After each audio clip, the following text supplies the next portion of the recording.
suliranin,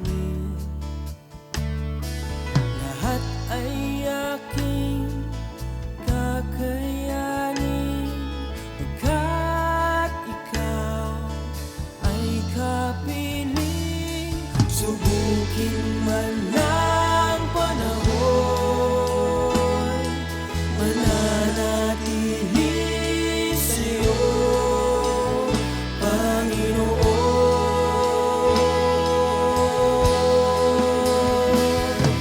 Walang alinlangang maglilingkod, walang pangambang sa'yo ay susunod. Hindi susuko at hindi ito, patuloy lamang sa iyo, Panginoon.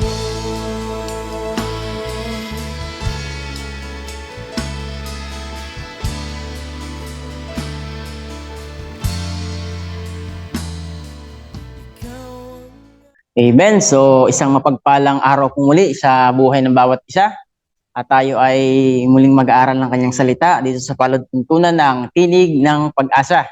So, muli, magandang araw po. At ngayong buwan po ito, pag-aaralan po natin is about revival. So, bago po tayo magsimula sa ating pag-aaralan, tayo po muna yung manalangin.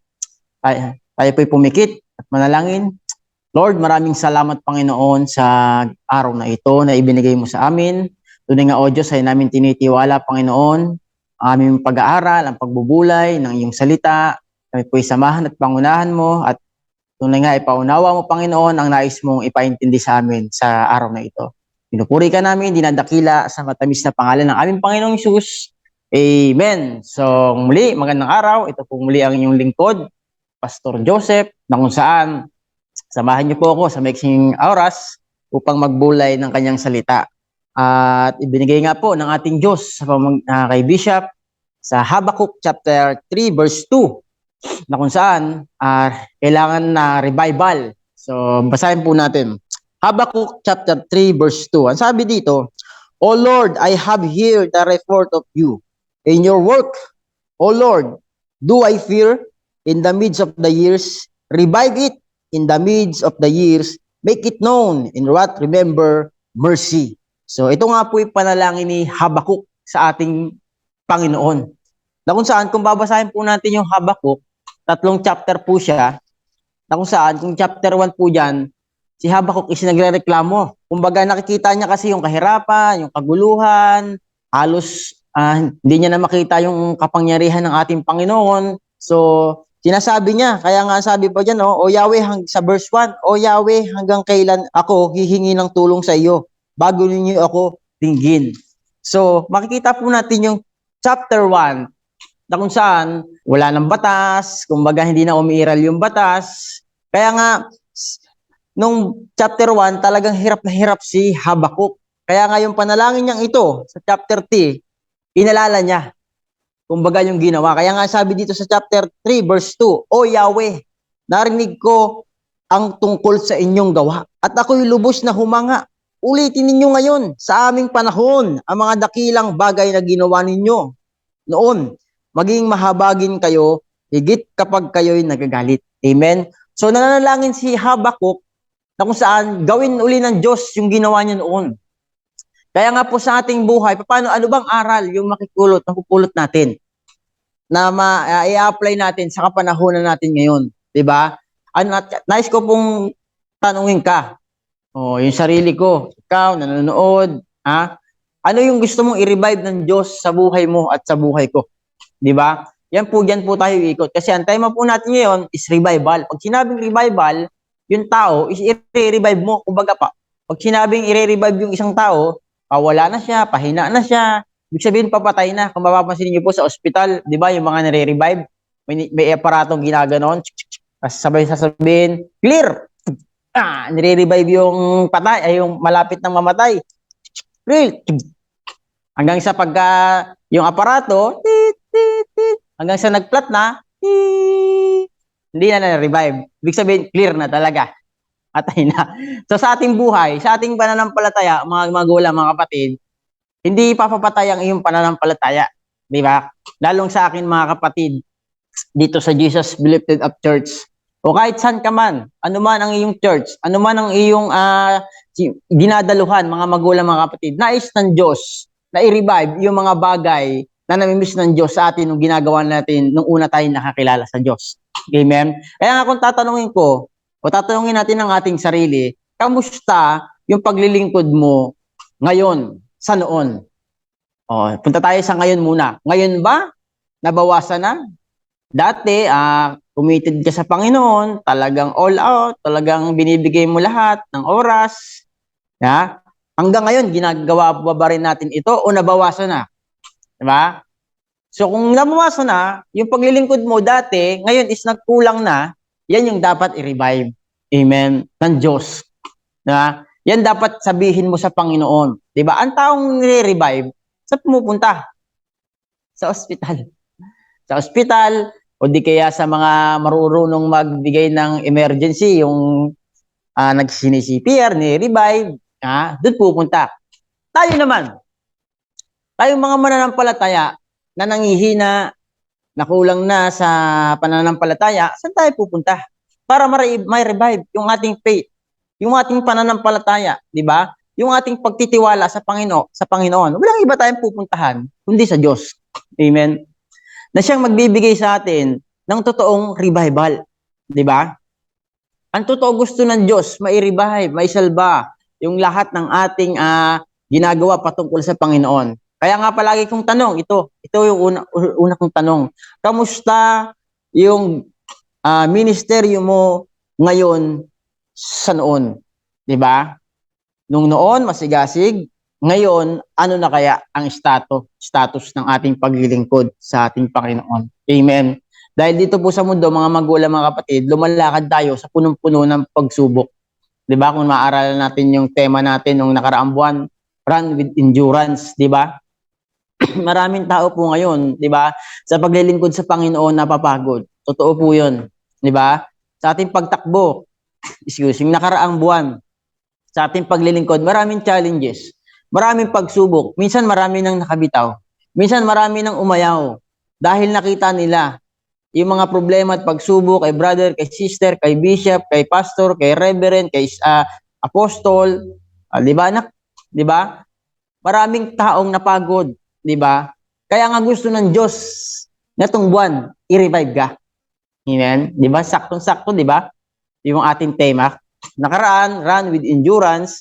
Ngayon, revive. Kasi maraming tao tumatakbo, napagod, nanghina, nanlupaypay, maraming narinig, maraming nakita, maraming mga challenges na dumating sa buhay, na pwedeng nang umayaw, napapatay na ang pananampalataya, di ba? Kaya ngayong araw pong ito, gusto ng Diyos i-revive yan. Itong buwan na to. Itong buwan na to na daraan po, is patungkol po ito sa pag-revive ng ating relasyon sa Diyos. Kaya nga po, pag sinabing revival, pagpapagaling, di ba? O paglakas, di ba? Pag yung taong nare-revive, di ba? Kailangan niya magpagaling, kailangan niya magpalakas, kailangan niya magpabuti. Di ba? Pag na-revive ang isang tao, doon siya papunta. Sa palakas, sa pagaling, sa pabuti, at kailangan nag-i-improvement, yan, yung progress niya, mabilis, recovery, yan, reform, yan. Yan po yung ating pag-aaralan ngayon, di ba? Na kung saan, gusto ng Diyos, revive tayo. Puminit uli ang ating pananampalataya. Di ba? Paano iinit muli ang ating pananampalataya? So, kailangan natin palaging makinig ng salita ng Diyos. So, kailangan natin palaging pumunta saan? Sa pinanggagalingan ng ating lakas. Walang iba kundi sa Diyos. Dahil ang totoo po, i-revive ka ngayon ng Diyos. Kung naririnig mo ito, mga magulang, mga kapatid, nais kitang tanungin ngayon ng isang tanong. Di ba? Ano yung gusto mong i-revive sa'yo ng Diyos? Ito pag-uusapan natin. Ano ba ang gusto ng Diyos i-revive sa buhay mo, sa buhay ko? Di ba? Marami. Marami tayong gustong i-revive. Una, revive our talent. Di ba? Yung talentong ibinigay sa atin ng Diyos, dati gusto mong kumanta, nasa awit ka, nasa dance ka, o nasa ushering ka, nasa music ka. Di ba? Ngayon, kamusta naman? Diba? Yung talent ibinigay sa'yo ng Diyos. Nangihina na ba? Saan mo na ipapagamit? Papatay na ba? Kailangan ma-revive po yan. Amen? Ang talento pong ibinigay sa atin ng ating Panginoon, gusto niya, ginagamit natin na may kabuhay-buhay. Diba? Mapapansin niyo po, pag ang isang tao, ang isang Kristiyano, yung kanyang talento. Kasi ako po naniniwala, kapag galing sa Diyos ang talento mo, dumadagdag siya eh. 'Di ba? Naalala niyo po yung parable of the talent, may binigyan ng 10, 5 ng isa, 'di ba? At sa Panginoon, palaging ma-increase, 'di ba? Pag palagi kang naglilingkod sa Diyos, ipinapagamit mo yung talent mo, 'di ba? Palaging alive 'yan. At mapapansin mo ang isang tao, ang isang Kristiyano, kapag papatay na ang kanyang talento, ayaw niya ng paggamit, ayaw niya ng tumayo, 'di ba? Gusto niya ng humiwalay. Hindi po gusto ng Diyos yun. Yun po yung gustong i-revive sa atin ng ating Panginoon. Una, yung talento mo. Gusto ng Diyos gamitin yan. Diba? Gusto ng kaaway, wasakin yan eh. Pangalawa, revive our worship o yung worship natin. Kamusta naman yung pagpupuri mo at pagpupuri ko sa Panginoon? Amen? Kung tayo po ay nagpupuri lang sa church, diba? Ibig sabihin, kailangan ng i-revive. Kailangan na pong i-revive yung worship natin sa Panginoon. Diba? Kasi kung sa church ka lang nagpupuri, pag uwi mo sa bahay, pagpunta mo kung saan-saan, hindi ka na nag-worship, di ba? Kaya nga, worship is a lifestyle eh, di ba? Buhay na natin yung magpuri sa ating Panginoon. Kaya kung pupunta ka lang ng church, tapos doon ka lang magpupuri, papatay na yung worship mo. So, kailangan natin i-revive uli yan. Sino pong magre-revive nan? Ang Diyos. Di ba? Kulang ka na sa worship. Kaya mabilis ka ng kapitan ng karamdaman, ng sakit. O sakit na hindi physical Ibig sabihin, painitin na yung ulo mo, wala ka ng joy, wala ka ng love, wala ka ng peace, wala ka ng kindness, wala ka ng gentleness, wala ka ng self-control, di ba? Kaya mabilis kang uminit ng ulo kasi hindi na tayo nag-worship sa ating Panginoon. Amen. Kahit nasa bahay ka, diyan mo makikilala kung talagang sino ka sa harapan ng Diyos. Amen. Kahit anong ginagawa mo, worship God. Sa Bible yan eh. Ano man ang inyong ginagawa, gawin nyo ito para sa Panginoon. Diba? Hindi para sa tao. Kaya, yan po yung gustong i-revive sa atin ng Diyos. Yung pagpupuri natin. Diba? Dapat po, araw-araw, hinahangad mong mapuri ang Diyos sa iyong buhay, ano man ang ating ginagawa, kailangan natin ng worship. Diba? May revive yan. Kaya nga kapatid, kung ikaw, kulang ka na sa worship sa Panginoon, kaya mabilis ka ng kapitan ng mga kung ano-anong bato na tira ng kaaway, kulang ka na sa worship. Mapapansin po natin kung bakit bumagsak yung walls of Jericho. Because of worship. Diba? Nagtugtog. Nag-worship sila, kaya bumagsak yung walls of Jericho. Ganun din sa buhay natin. Diba? Kapag alive na alive yung worship mo sa ating Panginoon, bagsak lahat ng tira ng kaaway sa'yo. Bagsak lahat ng binibuild ng hollow blocks na kung ano-ano sa harapan mo upang hindi mo ma-experience ang Diyos. Pero nga, dahil kung ang worship mo is kailangan ng i-revive, lapit tayo sa Diyos. Lapit po tayo sa ating Panginoon. Amen. Dahil ang totoo pong magre-revive sa atin, hindi yung tao, kundi ang Diyos. Diba? Ang Diyos po ang magre-revive sa kakulangan natin sa pagpupuri. Amen. Hangarin po natin na ma-revive uli yung pagpupuri natin. Huwag lang tuwing linggo. Huwag lang tuwing may gawain. Kailangan everyday nag-worship po tayo sa ating Panginoon. Amen.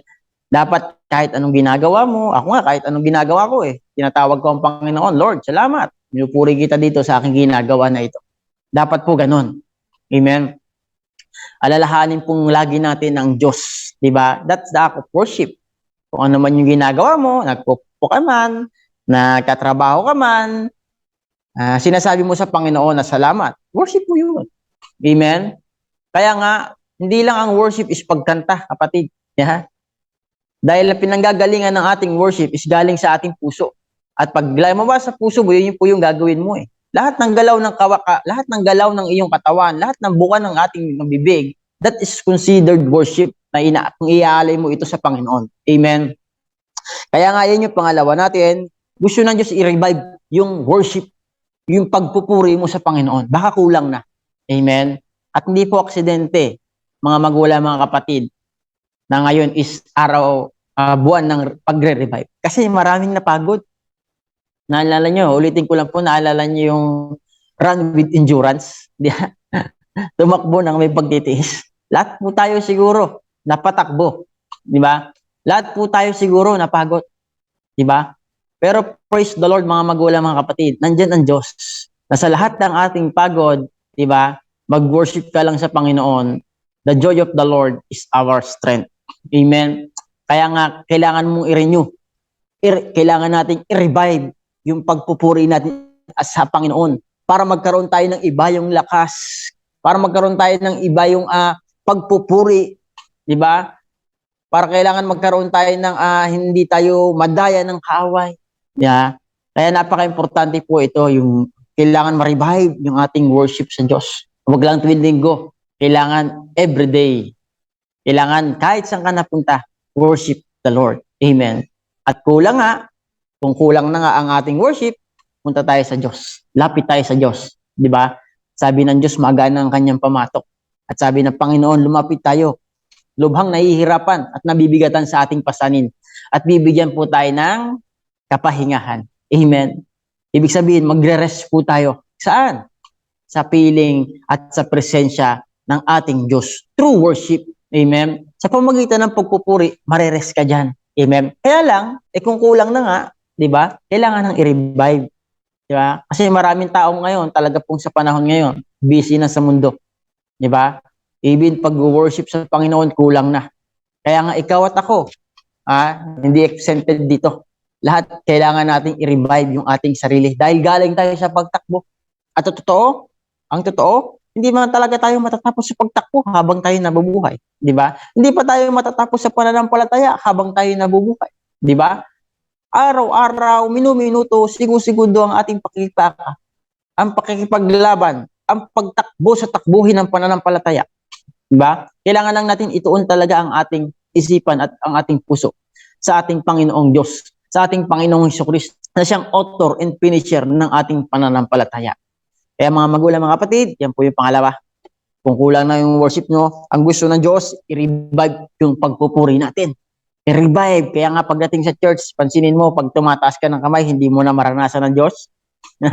Minsan kahit anong kanta mo, minsan kahit anong tugtog mo, kahit anong sayaw mo, hindi mo maranasan. Bakit? Kasi kulang ka di ba? Papatayin kailangan i-revive Kailangan masabihin mo sa Panginoon na, Lord, kailangan kita. I-revive mo muli. Katulad ng sinasabi ni Habakuk, Yahweh, narinig ko ang tungkol sa inyong ginawa. Anong ginawa dito ni Habakuk? Kailangan alalahanin. Kasi sabi dito ni Habakuk, o Yahweh, narinig ko ang tungkol sa inyong ginawa. Inalala, yung panalangin ni Habakuk, inaalala niya yung ginawa ng Diyos. Ganun din sa buhay natin. Para ma-revive ang ating worship, alalahanin mo yung ginawa ng Diyos sa atin nung siya'y nakilala natin nung una. O alalahanin natin yung mga pangako ng Diyos na ibinigay sa atin, na iniukit sa ating puso para ma-revive ang ating pagpupuri. Kaya nga sabi dito, sa inyong ginawa, at ako'y lubos na humahanga. Kailangan kahangaan natin. Diba? Sabi niya, ulitin ninyo ngayon sa aming panahon. Kung nagawa noon dati, magagawa niya rin ngayon. Bakit? Siya ang alpha at ang omega. Siya ang pasimula at ang wakas. Hindi siya nagbabago. Kung ano siya noon, hanggang ngayon, siya pa rin. Amen.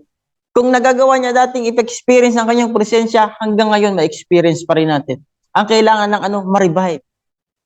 Kailangan lang natin talaga mabalik yung mga bagay-bagay na ginagawa natin nung una. Kaya, yan po yung pangalawa. Pangatlo, revive your passion to soul. Yan. So, ito po, kailangan natin to. Lahat ng tumanggap kay Kristo, kailangan may passion siya sa kaluluwa. Ako nga po, sinasabi ko sa sarili ko, Lord, i-revive mo, Panginoon. Pag-uhawin mo ko na magkaroon ako talaga ng mahigit pa na passion sa mga kaluluwa. Dahil si Kristo po, ang ating Panginoon, bumaba sa lupa para sa mga kaluluwa. Para sa iyo at para sa akin. Nawawala yung passion natin sa ating mga kapwa. Bakit? Kasi kulang nga tayo sa worship. Puno-puno na ang ating isipan ng mga pangit na bagay na pangmundo. Kaya kailangan ma-revive uli yung passion. And yan po yung commandment ng Diyos eh. Love your neighbor as you love yourself. Kaya kung hindi mo na mahal yung iyong kapwa, hindi mo pwedeng mahalin ng Diyos.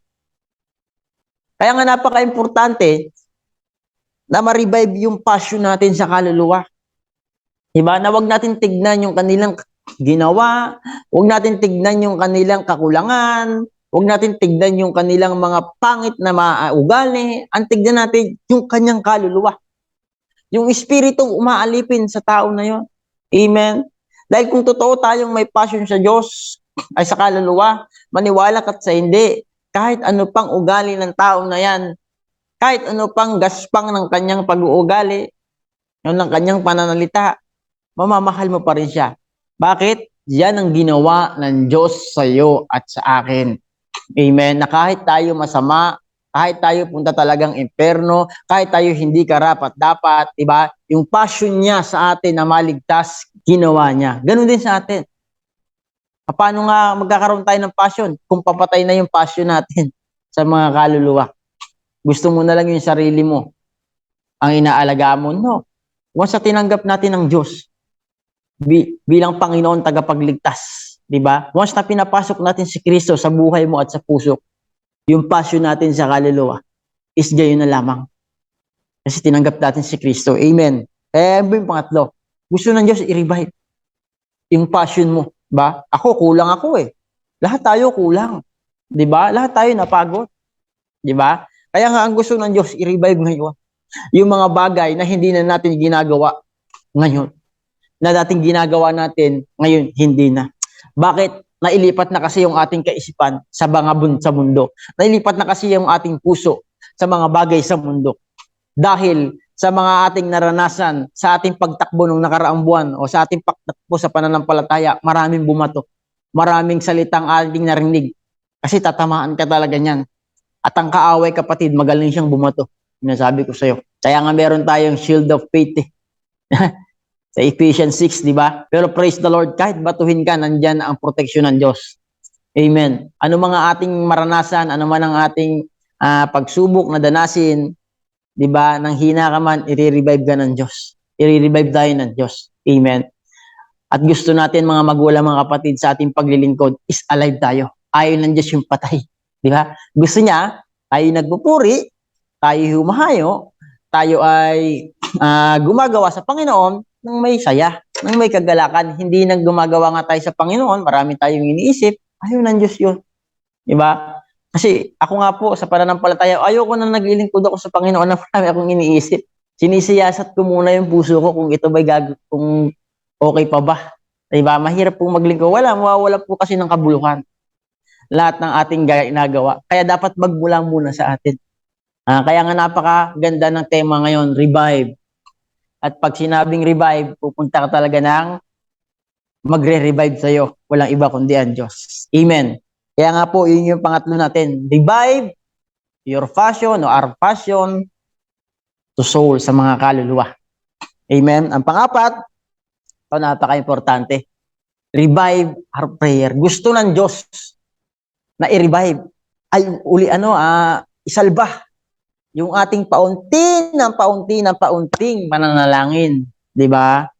Kung ikaw dati nananalangin ka sa umaga, di ba? Tapos ngayon hindi na, ibalik po natin. Amen? Kailangan po, manalangin tayo. May nakakakita mo na wala. Alam ng Diyos yun. Kilala po ng Diyos yun. Kilala ko ng Diyos. Kilala ka ng Diyos. Alam ng Diyos kung nananalangin ka. Maaaring sa tao, madadaya mo, pero ang Diyos, hindi mo madadaya. Amen? At makikita po yan sa iyong gawa. At sa iyong bunga. Diba? Na nakikipag-commune tayo sa ating Panginoon. Amen? At kung yung prayer mo ngayon is wala na, andap-andap na, yan yung gustong i-revive ng Diyos. Magpa-revive po tayo sa ating Panginoon. Amen? Ikaw at ako, gusto ng Diyos i-revive ngayong buwan na to. Diba? Tayo ay sasalang sa treatment ng revival. Hindi man gano'n. Kasi ang nare-revive, hindi naman kagad magaling eh. Kasi nyo sa doktor, sa ospital, yung mga nare-revive na isasalba, nagpapagaling yan. Nagtitake yan ng medicine. Diba? Kumukonsulta palagi sa doktor. Ganon din sa buhay natin. Yung mga bagay na gustong i-revive sa atin ng ating Panginoon, hindi man kaagad mabilis, unti-unti, gusto ng Diyos sa pagaling, sa pabuti, sa paayos, sa improvement, di ba? Yun ang gusto ng Diyos. Habang nire-revive tayo ng Diyos, habang ginagamot ka ng Diyos, di ba? Kailangan mong i-take yung process. Kailangan mong lakaran, di ba? Yung mga nare-revive, bibigyan ng reseta, o ito gagawin mo, bibilihin mo to, tapos kada gantong araw, pupunta ka sa akin, ha? Itigyan natin kung ano bang resulta sa iyong katawan. Ganon din sa Diyos. Ha? Ang mahirap niyan, gusto kong i-revive ng Diyos, gusto ikaw at ako i-revive ng Diyos, ayaw mong lumapit sa Diyos. Paano tayong i-revive? Ayaw mong makinig ng salita ng Diyos. Paano kang i-revive? Ang magre-revive talaga sa atin, hindi naman ang tao, ang Diyos. Pero gagamit ang Diyos ng tao para makapakinig ka ng salita. Di ba? Parang sa literal na buhay, di ba? Pupunta ka sa doktor, makikinig ka sa doktor. Sasabihin niya, pakikinggan mo yung sasabihin niya. Isusulat niya yung bibilin mo. Ganun din. Kung pumunta ka ng church, gusto ka ng Diyos i-revive. Kaya lang ang problema, baka ayaw mo magpa-revive. Kaya nangyari, ayaw mo nang watin. Ayaw mo nang mag-church. Diba? Ayaw mo na makita si brother. Ayaw mo na makita si sister. Puro pangit na lang ang nakikita mo kasi papatay na nga. At ano bang mga sign ng mga taong papatay na ang pananampalataya? Ito ang sign. Pag palagi ka ng question sa kakayahan ng Diyos, malalaman mo ng isang kanyang faith, kailangan ng i-revive. Sino ba ang author ng question? Satan. Sumapi sa ahas. Di ba ang forma ng ahas? Question mark. Pagka palagi mo ng question, brother, bagamat maganda naman yung sinasabi sa'yo, maganda naman yung salita ng Diyos, kasi ang salita ng Diyos, hindi ka po nito bibihin. Kaya nga ang sabi sa Bible ang salita ng Diyos ay parang magkabilaang tabak. Talagang tatamaan ka nito. Pero bang nire-revive na masarap? Di ba yung nag-aagaw hininga? Clear. Sabay, gaganon yung pasyente. Masakit yun. Walang nire-revive na magaan yung katawan. Ibig sabihin, nire-revive, masasaktan. Amen. Tanggapin mo po yung sakit.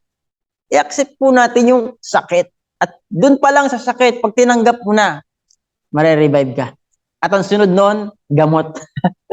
Kasi na-revive ka Tag! Yung gaganon, yung inaangat, di ko alam kung anong tawag dun Yung mga aparato na, di ba, pag buhay ka pa, pag may hininga pa, tit, tit, tit, tit. Pagpatay na, tit, clear. Clear.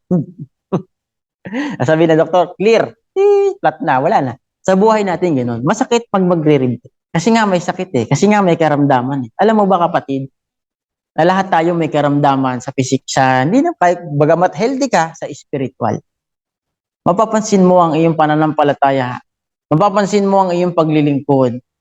Mapapansin mo naman yan. Kung ikaw ay palayo ng palayo na, di ba? Ayaw mo na makita si brother, ayaw mo na makita si sister.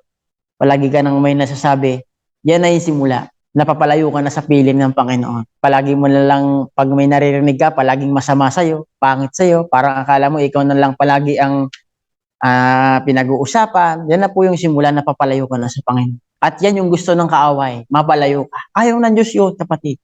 Di ba?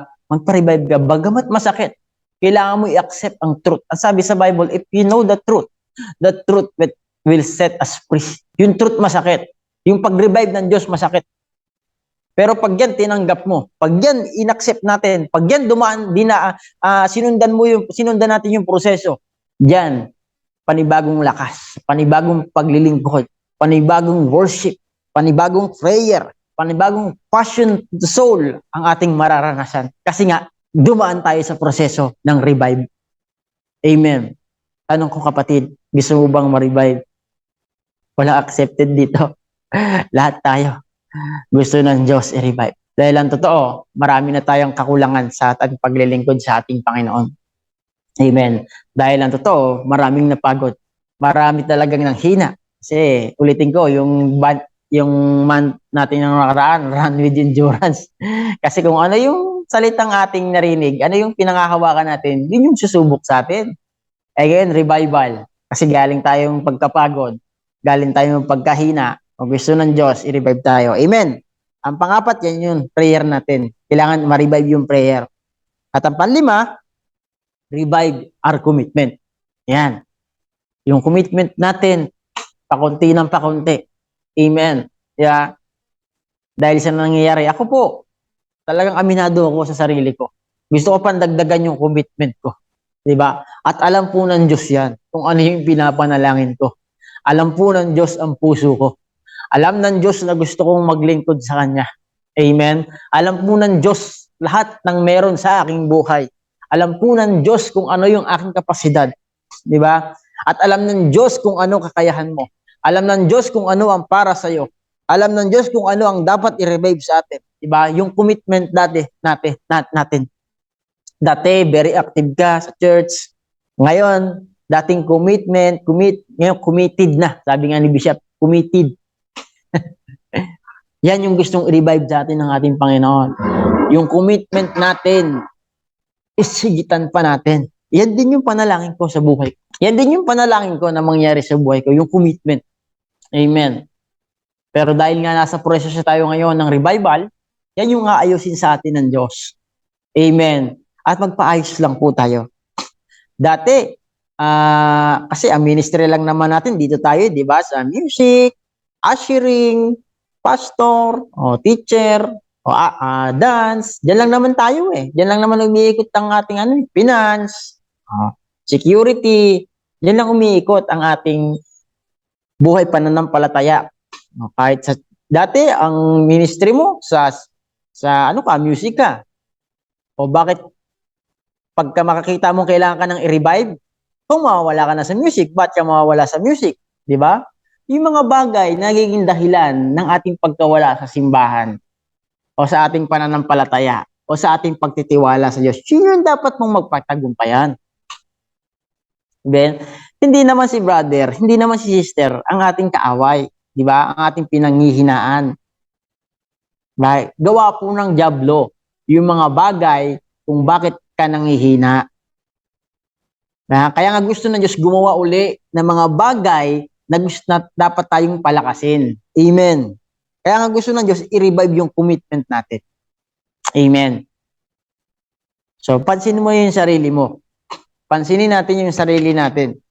Diba? Ako, pansinin ko yung sarili ko, pansinin mo yung sarili mo. Diba? Ano na ba yung commitment mo sa Panginoon? Palapit ka ba o palayo? Amen? Kasi ang alang pagkakaalam ko, ang taong may tiwala na nananampalataya kay Lord, palapit siya ng palapit eh. Di ba? Kaya lang, kahit napapalapit ka ng papalapit, pag ibinaling mo naman yung tuon mo kay Kristo, wala, lulubog ka. Di ba kay Pedro? Lumakad si Jesus Christ sa tubig. Papalapit siya na ng papalapit. Siguro mga isang hakbang na lang. Biglang lumingon si Pedro, nakita yung problema at pagsubok, malakas na alon, malakas na hangin, lumingon.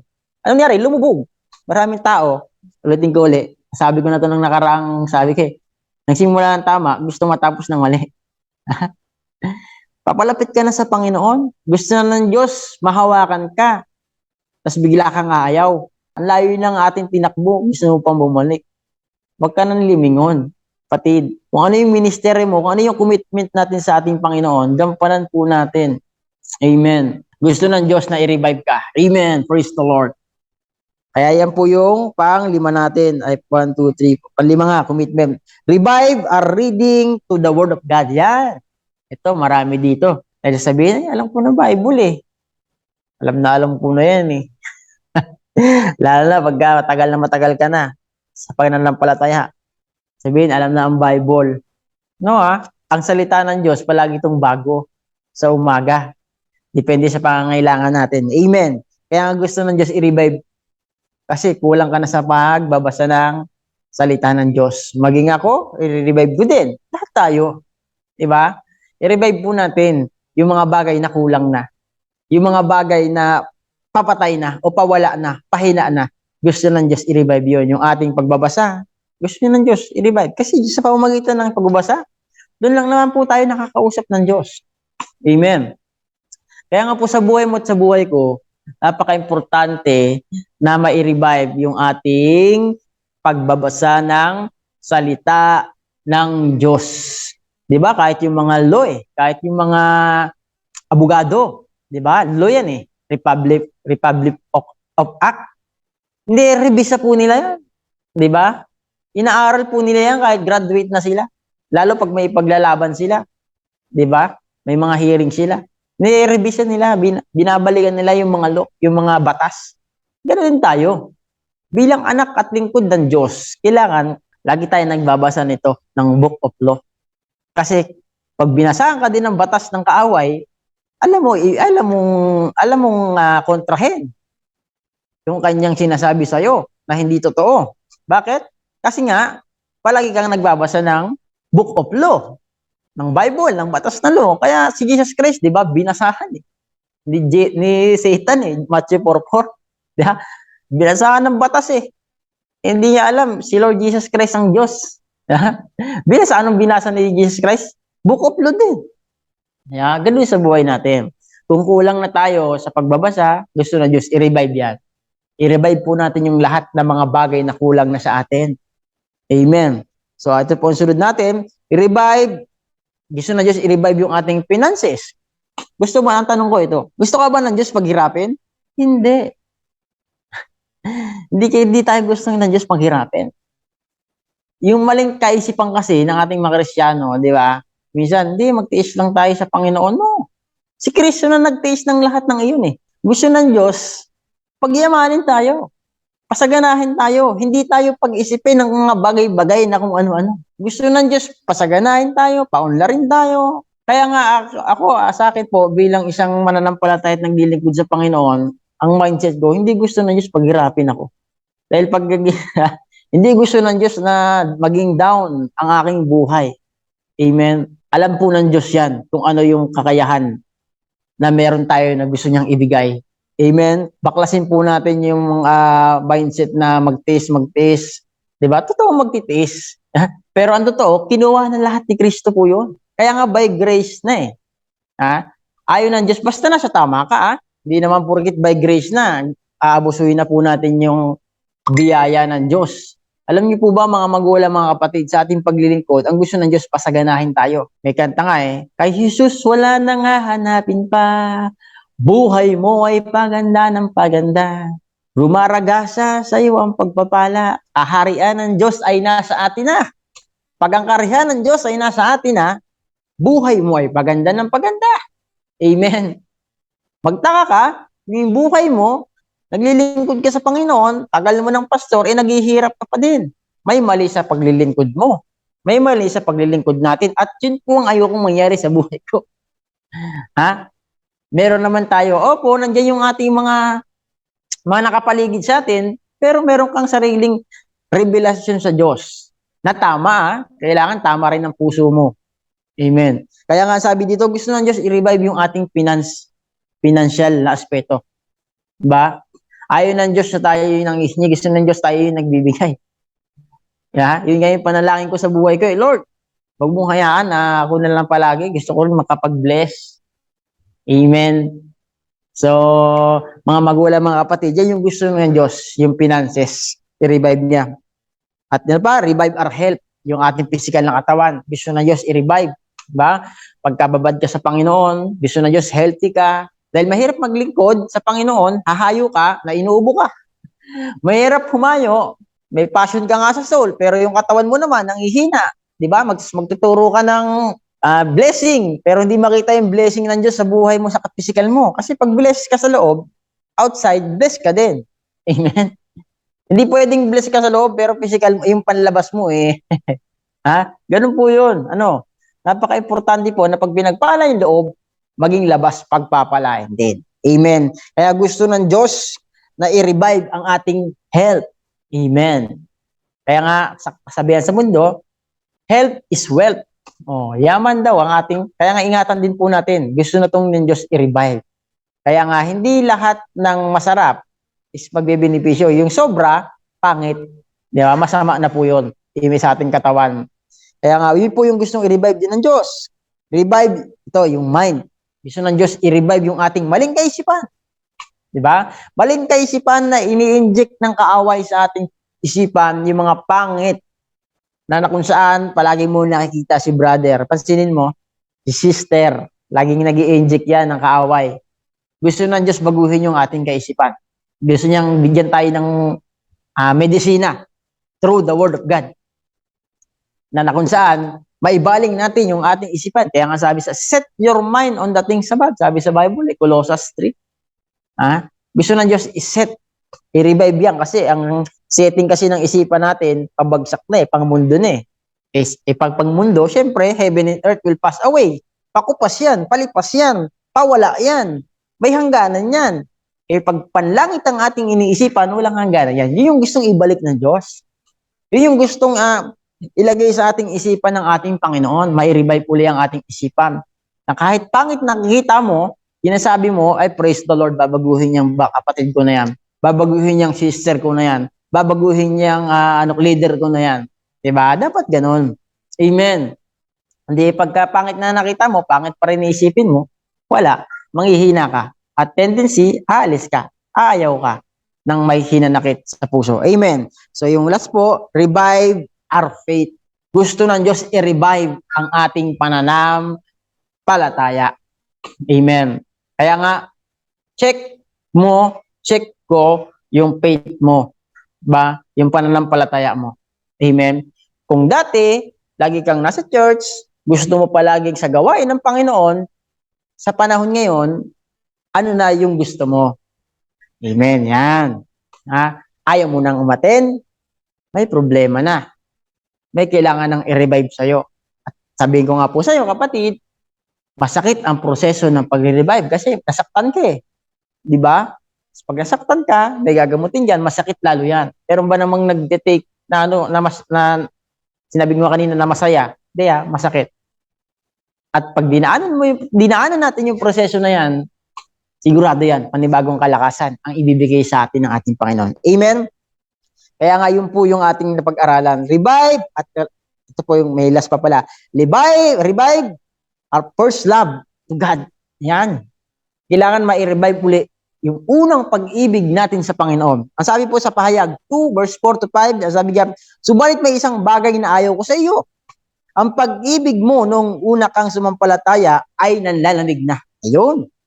Kapag nanlalamig na yung pag-ibig mo sa Lord, ayan na yung unti-unti mong pag-alis, paglayo, kay brother, kay sister, yan na.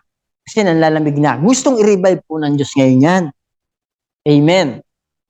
Gusto ng Diyos pasukan ng mga bagay, na magagandang bagay na gusto ng Diyos niyang ilagay dyan. Kumbaga siya ang gustong magbigay dyan ng mga magagandang materyales. Diba? Ang bahay, pag bago yan, lalagyan mo ng TV, lalagyan mo ng rep, lalagyan mo ng kung ano-ano mga pangpaganda. Gusto ng Diyos, yung puso mo, siya ang maglagay ng mga bagay dyan na maganda sa kanyang paningin, hindi maganda sa ating paningin. Amen. Kaya nga gusto ng Diyos i-renew, i-revive yung ating first love sa Diyos. Diba? Na siya lang ang maglalagay ng mga bagay na materyales sa buhay mo. Amen. Kaya nga, sabi po sa verse 5, alalahanin mo ang dati mong kalagayan. Pagsisihan mo at talikuran ng iyong masasamang gawa. At gawin mong muli ang mga ginagawa mo noong una. Kapag hindi ka nagsisi, pupunta ako diyan at aalisin ko sa kinalagyan ang iyong ilawan. Amen. So napakabuti po ng Diyos. Gusto ng Diyos i-revive yung mga napag-usapan natin lahat ngayon. Amen. Ang tanong, this is the challenge to you and to me. Handa ka bang dumaan sa proseso? Proseso po ito. Di ba? Kasi kung sa literal, ang isang nare-revive, dumadaan siya sa proseso. Take ng medicine.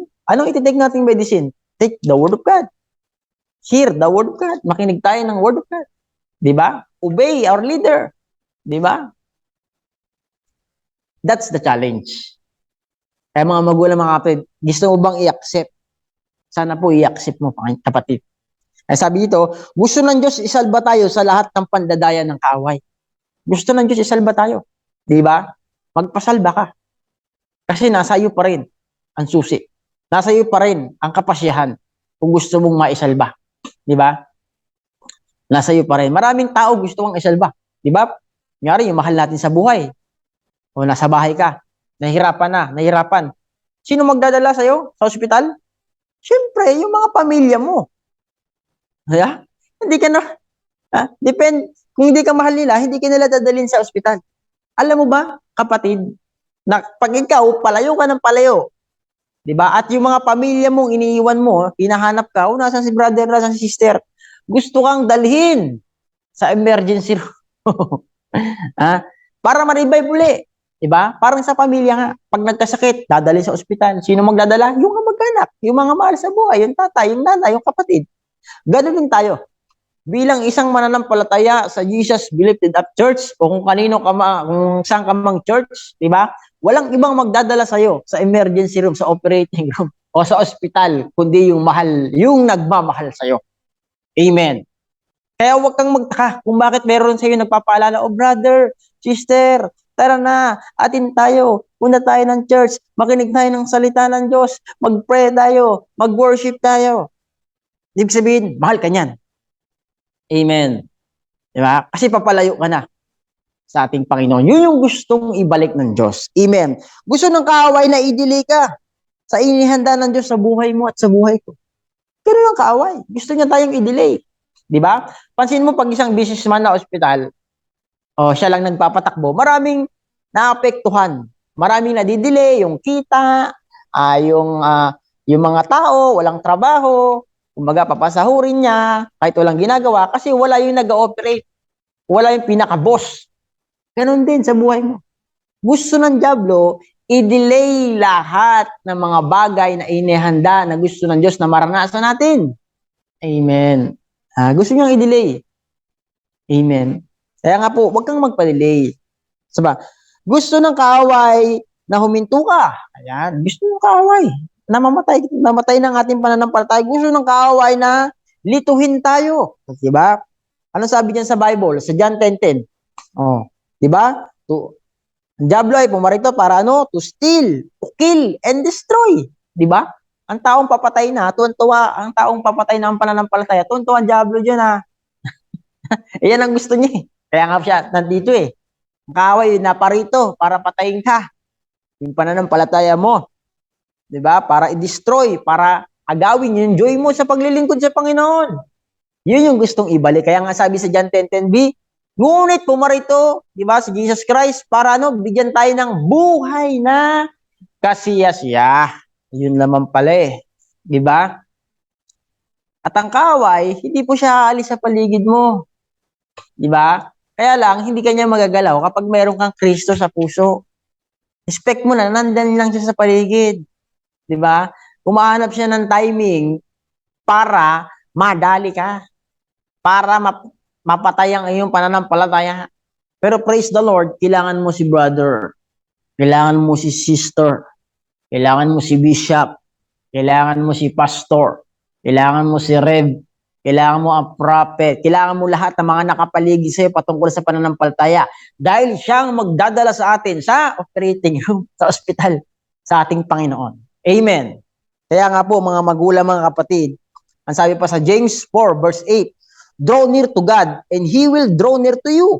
Cleanse your hands and your sinners and purify your heart, you double-minded. Amen. Lumapit tayo sa Panginoon. At ngayong araw pong ito, tayo po ilalapit sa ating Panginoon.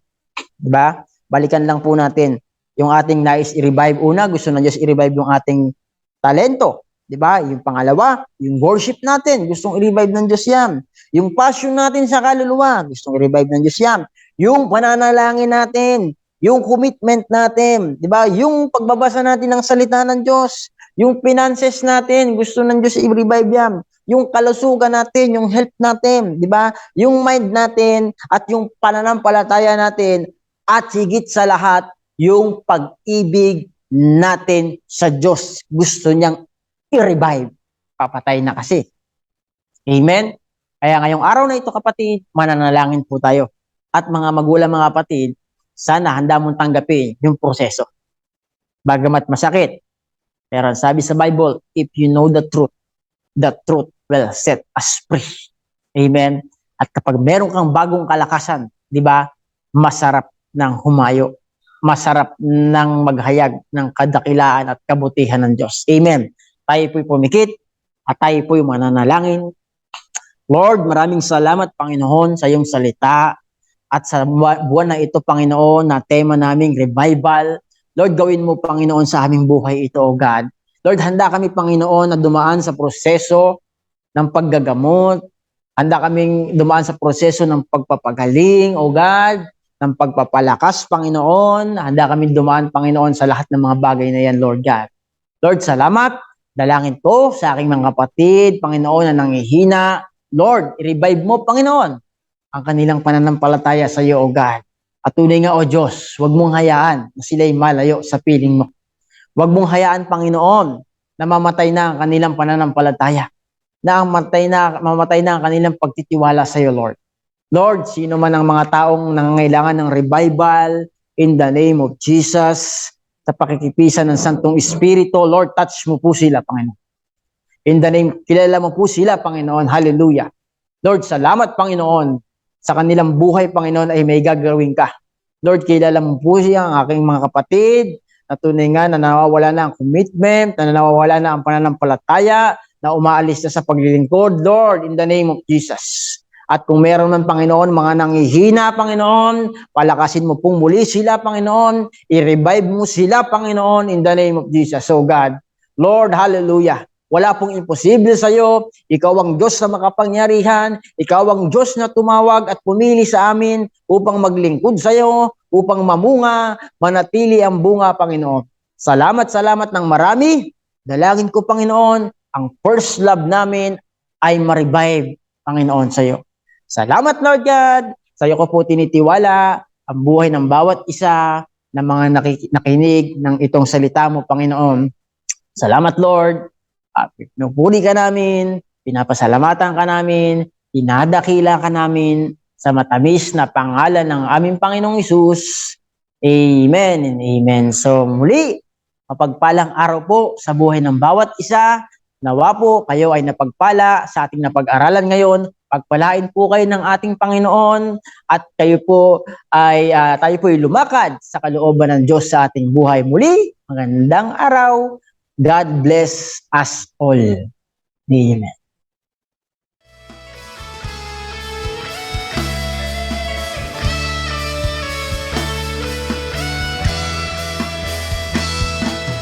Walang alinlangang maglilingkod, walang pangambang sa'yo ay susunod. Hindi susuko at hindi hinto, patuloy lamang sa iyo. Walang alinlangang maglilingkod, walang pangambang sa'yo ay susunod. Hindi susuko at hindi hinto, patuloy lamang sa iyo. Panginoon,